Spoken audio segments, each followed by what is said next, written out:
Welcome to The Deep Dive. Today, we're digging into something, well, pretty fundamental. How organizations actually get their message across effectively. How they communicate to hit their goals. Yeah, it's crucial stuff, whether you're running a huge company or honestly just trying to convince your team about an idea. Exactly. It's about making sure you're not just talking, but that people are listening and acting on what you say. Mhm. And we've been looking at this really interesting article from Cognitive Market Research. It's called Maximizing Impact, the Power of Combining Strategic Communication with Market Research. Right. So that's our source material. And our mission today really is to pull out the core ideas. What is strategic communication? How does research fit in and make it, clear and useful for you listening without all the dense jargon? Let's do it. Okay, so first things first. According to the article, what actually is strategic communication? In simple terms. Basically, it's about being deliberate. It's guiding an organization's whole message, all its communication, to achieve very specific aims. It's not just random chatting. Got it. So purpose-driven communication. What are the essential bits, the kind of building blocks that make it strategic? Well, the article lays out a few key things. Mm, Number one is having really precise objectives and measurable ones, like what? like, say, boosting brand recognition by 15%, or maybe managing a crisis effectively, or hitting a certain sales target. You need to know what success looks like. Okay, clear goals. Makes sense. What else? Understanding your audience Yeah. deeply, not just surface level stuff. Right. So who are you actually talking to? Exactly. You need to tailor messages for different groups, Mhm. demographics, psychographics, what makes them tick. Generic messages just tend to fall flat. Yeah, you tune out if it doesn't feel relevant. Precisely. Then there's consistency. Your messaging needs to be consistent everywhere. Website, social media, ads, internal memos, everywhere. That builds trust, I suppose, avoids confusion. Definitely. It reinforces your identity and keeps things clear. If different parts of the org are saying different things, it just undermines everything. Okay. Goals, audience, consistency. What's next? Choosing the right channels. Where does your audience actually hang out? Is it email, LinkedIn, TikTok, traditional press? You need to be where they are. Meet them on their turf. Yeah. And crucially, feedback mechanisms. Hmm. You need ways to listen. How are people reacting? What are they saying? That feedback is gold for improving. So it's a two-way street, not just broadcasting. Absolutely. And the last piece they mention is having a crisis plan ready. Because things happen, right? Yeah. You need to be prepared to respond quickly and effectively if something goes wrong. Protect the reputation. Exactly. Put all those pieces together, and you've got a powerful way to engage people, manage your image, and get everyone aligned. Okay, that paints a pretty clear picture. It's quite deliberate. Now, the article also talks about strategic communication being important for, internal decision-making. How does that work? Yeah, it's really foundational there, too. Good decisions rely on good communication. A big part of it is making sure decision makers get clear, accurate, relevant information. Not just a data dump, but something they can actually use. Precisely. Actionable insights. And it's also about involving stakeholders, bringing people into the process, getting their input, addressing their concerns. Why is that so important? Well, it builds buy-in. For one, people support what they help create. Plus, you get diverse perspectives, which usually leads to better, more robust decisions. Okay, so inclusivity matters. Definitely. And just like with external comms, you need clear objectives for the decision itself. What do we try to achieve with this choice? That keeps communication focused. Alignment again. Right.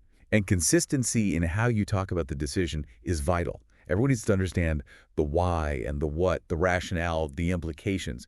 Keeps everyone on the same page. Avoids rumors and confusion. Exactly. And that feedback loop comes in again. You need to monitor the impact of the decision. How's it being received? Do we need to adjust course based on the feedback? Constant learning and adapting. Mm-hmm. So ultimately, it's about making decisions more transparently, more inclusively, and making sure they align with the bigger picture. Leads to better, more accepted outcomes. Okay, I see how tightly that's all connected. So if an organization wants to do this, wants to implement strategic communication, the article outlines some steps, right? What does that process look like? Yeah, it's presented as a pretty systematic approach. Yeah. It starts, unsurprisingly, with setting those definite objectives we talked about, really spelling out what success looks like for this specific communication effort. Get specific. Nail it down. Exactly. Then step two is audience analysis. Really digging deep into who you're trying to reach, their needs, their values, where they get their info, all that stuff. Know your audience inside out. Yep. Then comes message development, crafting the actual content, making sure it's clear, compelling, consistent with your goals, and critically speaks to that specific audience you just analyzed. Tailoring it based on the analysis. Precisely. After you have the message, it's channel selection, picking the right platforms to actually deliver it. Where will it have the most impact for this audience and this message? Okay, message ready, channels chosen. Then what? Then it's execution time, actually putting the communication out there, disseminating the messages, engaging with the audience, running the campaign, whatever it is. Getting it done. Right. But it doesn't stop there. Next is monitoring and evaluation. You have to track how it's doing, use metrics, gather feedback. Is it working? Are we hitting those objectives we set way back at the start? Measuring the impact. Crucial, because the final step is modifications and refinements. Based on what you learned from monitoring, you adjust. You tweak the messages, maybe change channels, improve things for next time. It's a cycle. Learn and improve, so it's not just fire and forget. Definitely not. It's designed to be responsive, targeted, and purposeful, Yeah. always driving towards those initial goals. Okay, that's a clear framework. But it can't always be smooth sailing, right? The article must mention some limitations or challenges. Oh, absolutely. It's Yeah. not a magic bullet. One big challenge, especially in big organizations, is inconsistent messaging. Different departments saying slightly different things, maybe even conflicting things. Yeah, I can see that happening. Marketing says one thing, sales says another. Exactly. And that really hurts credibility and confuses people. Yeah. Another issue is message misinterpretation. You can craft something you think is crystal clear, but people bring their own biases, their own context. And they hear something totally different. Right. Unintended consequences. Then there are resource constraints. Doing this well takes time, people, money. Smaller organizations might find that challenging. It's an investment. It is. And the world changes fast. Right. So dealing with dynamic environments is tough. A strategy that worked last month might be irrelevant today, especially during a crisis or big market shift. Adapting quickly is hard.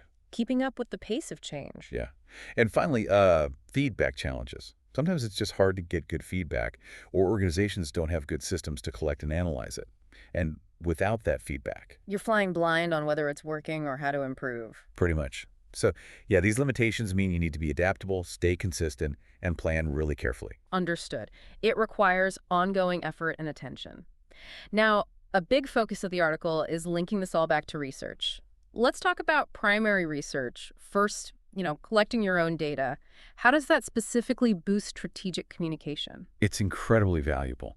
Primary research, things like surveys, interviews, focus groups, means you're getting insights directly from your target audience, firsthand information. No filter. Right. You find out their actual preferences, their real needs, how they actually behave, not just assumptions. So you can tailor things much more accurately. Exactly. Your messages become way more relevant because they're addressing specific things you know your audience cares about or is concerned about. You're not guessing anymore. Which should make the communication more impactful. Hugely.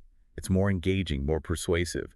You're much more likely to achieve your goals, whether that's changing minds, managing a tricky situation, building brand love, because your message resonates on a deeper level.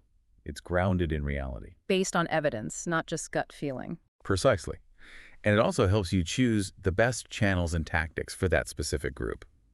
So overall, primary research makes your strategic communication data-driven and just, well, better. Okay, that connection is really clear. Direct insight leads to more targeted, effective comms. What about the other side of the coin, secondary research? Analyzing existing data. How does that fit in? Secondary research is also super important, but plays a slightly different role.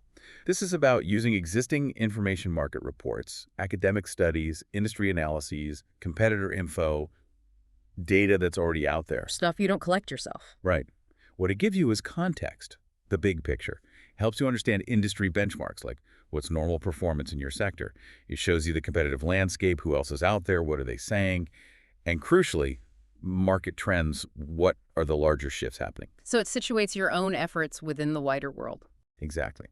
And knowing that broader context really informs your strategic communication.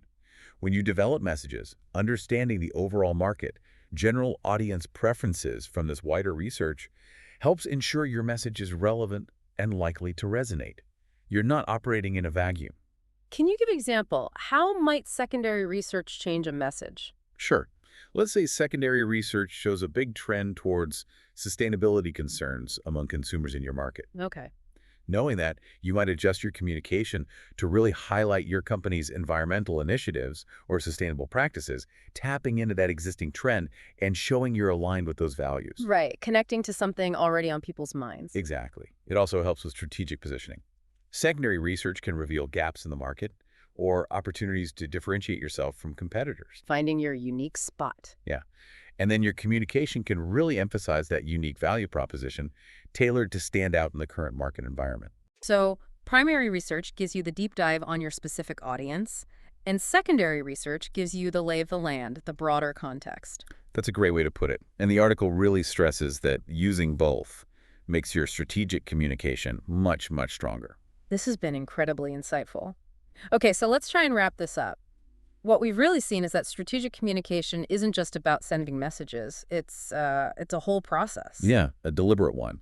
Needs clear goals, really knowing your audience, keeping your message consistent, and being ready to adapt. And the real power-up comes from integrating research, using primary research for those direct audience insights. And secondary research for that crucial market context. It makes everything more targeted, more data-driven, and ultimately more likely to succeed. Absolutely. When you approach communication thoughtfully, strategically, and base it on actual research, well, you've got a much better chance of actually connecting and making an impact. Couldn't agree more. So here's a final thought for you listening. Thinking about everything we've discussed, how could getting a better handle on your audience, maybe your clients, your colleagues, even friends or family, change how you communicate your own ideas? How could it help you achieve your goals, big or small?